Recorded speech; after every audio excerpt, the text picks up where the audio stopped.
ഓം ശാന്തി. മായയെയും പ്രകൃതിയെയും ദാസിയാക്കി വെക്കുന്ന സദാ സ്നേഹിയായി ഭവിക്കട്ടെ. ഏത് കുട്ടികളാണോ സദാ സ്നേഹിയായിട്ടുള്ളവർ, അവർ ലൗലീനായിരിക്കുന്ന കാരണം പരിശ്രമത്തിൽ നിന്നും പ്രയാസങ്ങളിൽ നിന്നും സദാ രക്ഷപ്പെടുന്നു. അവരുടെ മുന്നിൽ പ്രകൃതിയും മായയും രണ്ടുപേരും ഇപ്പോൾ മുതലേ ദാസിയാകുന്നു. അതായത് സദാ സ്നേഹി ആത്മ അധികാരിയാകുന്നു.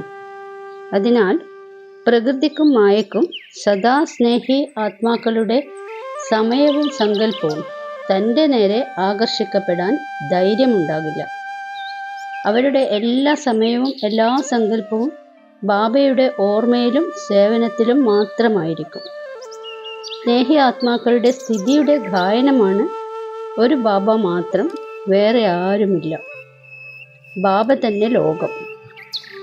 അവരുടെ സങ്കല്പത്തിൽ പോലും പ്രകൃതിക്കും മായക്കും അധീനപ്പെടാൻ സാധ്യമല്ല. ഓം ശാന്തി.